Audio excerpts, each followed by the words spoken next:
Today, I'm going to be showing you guys the best traps you can make in Roblox Infinite Ikea. So let's get right into it. Alright, for number one, we're going to be starting off simple with the Pallet AFK trap. This design is good if you don't want to actively catch employees. So as the name suggests, we're going to need pallets and only 4 of them. That's how simple it is. All you need is 4 pallets. Once you have the pallet at 45 degrees like this, you're going to want to hit control and rotate it twice so it rotates 30 degrees more. And then you can just put it down here. Now we got to do it for the other sides. And you're going to want to line the corners up sort of like this, so there's a little bit of room at the bottom, but not enough for them to escape, because obviously that would not work.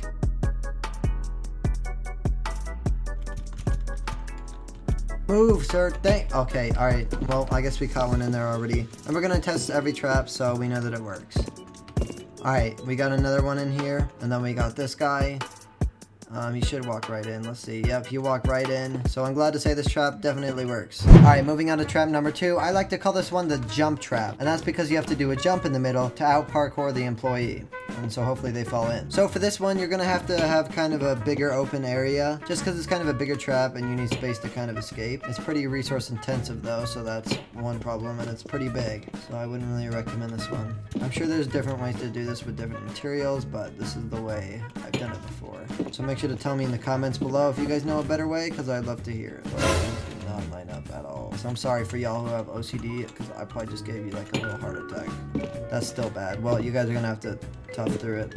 Alright, next thing you're going to want to get is the ramp, which you can use a TV. You could probably use a pallet. I'm going to go ahead and use this TV because it was just right here. Alright, we got our ramp, and luckily the last thing they'll ever see is Germa, so that's pretty perfect for them. Anyways, next we're going to want to take the beds and put them up like this to stop the employees from jumping out. Alright, just one more bed and then we're good to go.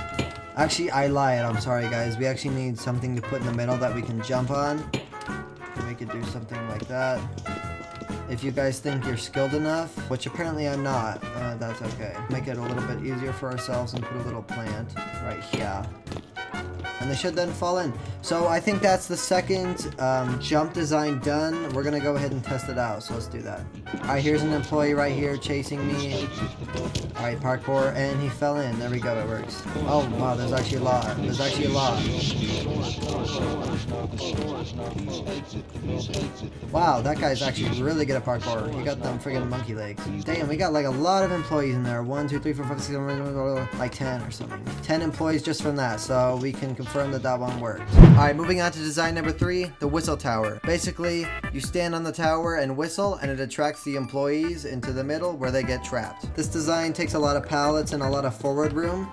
It's not very wide, but it is pretty long, so just be aware of that. That's what she said. So first you're going to want to make the trapping chamber where all the employees fall in. So just make like a square with pallets. Now you got to build a ramp going up into the chamber. And this ramp has to actually overhang the pallet itself to block the employees from getting out. And then we'll just use another pallet to connect it to the floor. And this can be one-sided, I believe, but we're going to do two-sided for now. Alright, we got both ramps up. Then we're going to extend these sidewalls out. And now for the harder part, which is the top, because this kind of takes a little bit of playing around with. Because the idea is you want them to try and jump up at you, and then they kind of just hit that and fall down. So you need it to be at an angle. So hopefully something like this works. And now we just gotta make the top. You can get up here in many different ways, but you don't really want like a ladder because they can climb up that. So we're just gonna take this pallet, use it to get up here, and then we can like make ourselves a floor. And yeah, there we go. That's the finished design for the whistle tower. So let's go ahead and test it and see if it works. I've also found it better if you make yourself higher up so that you're more visible to the employees. Yep, you can kind of see them just falling in. Alright, we got 3 in here. That's not bad for a short time. You can adjust this however you want and make it more efficient. But yeah, that's going to lead us to our next design. Moving on to our 4th design, the slider trap. And as the name suggests, you have to slide under the chamber to outmaneuver and trap the employee. For this design, you're going to need a few pallets and a table. So let's get right into it. So first you got to put your 30-degree ramp here. And you got to build the sides out like this.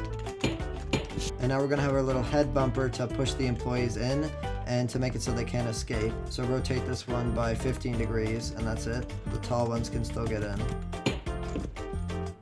And now we got to put walls on the side just to make sure that they don't escape.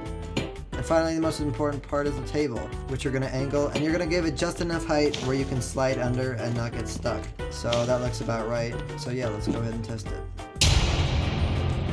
Alright, so we got an employee here and an employee over there chasing us. You run in here, and then you slide under there, and he got stuck. Moving on to the last trap, I like to call this one the squeeze design, because you have to squeeze through a wall to trap the employees. All you're gonna need for this design is a few pallets and coffee tables. This design is good for capturing a specific employee, but it's really hard to do alone, so I recommend doing it with friends, and you'll see why. Alright, so we got our 2 walls, and then we gotta get a roof on it, and now you just put your coffee tables like this at the end.